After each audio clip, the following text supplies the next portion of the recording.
Сәлем достар, мені арнама қош келдіңіздер. Менің есім Ляззат. Бүгін біз Гүлханым тамағын дайындайтын боламыз.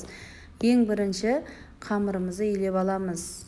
Ұнға тұз, су, жұмыртқа қосып, орташа жұмсақтықта қамыр илеп тындырып қоямыз.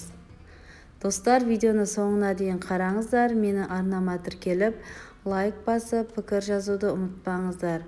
Егер де қоңыраушаны басатын болсаңыздар, менің арнамдағы өте оңай, қарапайым ғана рецепттер сіздерге бірінші болып көрініп тұратын болады.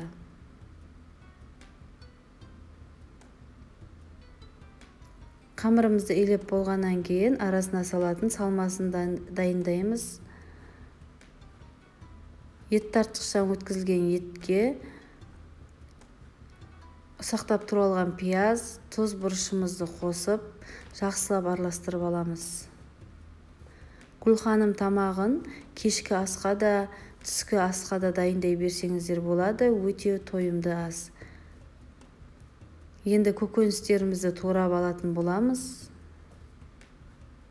Бұл жерде көкөністің құрамы маңызды емес, үйде қандай зат бар, солармен дайындай берсеңіздер болады.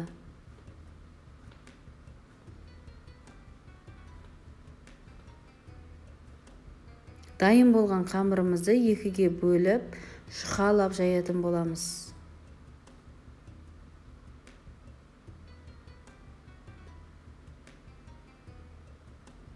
Өте оңай дайындалады, және де өте ерекше болып тұрады.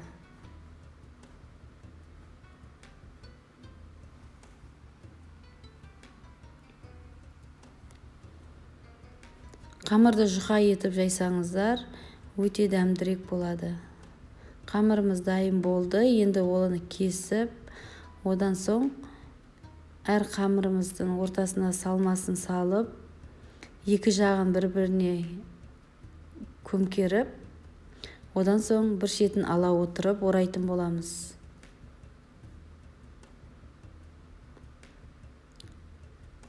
Бұл тамақтың бір ерекшелігі, шеткі қамырларды да осылайша пайдалансаңыздар болады.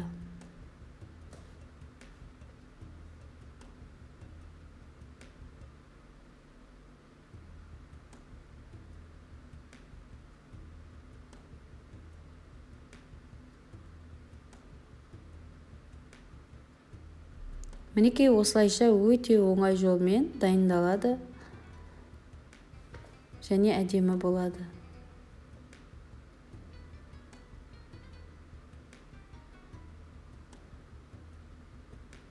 Менің каналымдағы әрбір рецепттердің құрамы описаниеде жазылып тұр. Мінекей осылайша орап, барлық гүлханымдарды, яғни роза мантысын дайындайтын боламыз. Енді қазанымызға май құйып, оны қыздырып, оған ұсақтап туралған пиязымызды салып қуырамыз. Яғни барлық көкөністі бірінен соң бірін кезекпен қуырып аламыз. Пияздан соң сәбізімізді салып қуырамыз, одан соң қызанақ пен тәтті бұрышымызды салып қуырамыз. Өте ұзақ қуырмайсыздар, аз-аздан қуырып, өте тез дайындалады. Одан соң картоптан салып, картоптан соң томат пастасын қосатын боламыз. Аздап қуырылғаннан кейін су құйып, бір қайнатамыз. Қайнаған соң роза мантысын барлығын орналастырып шығамыз.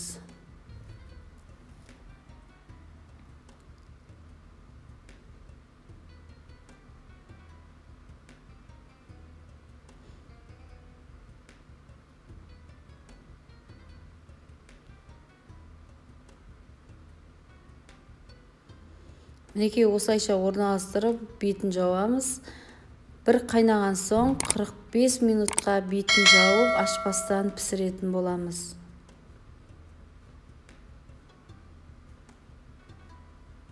Мінекей достар, біздің Гүлханым мантысы дайын болды.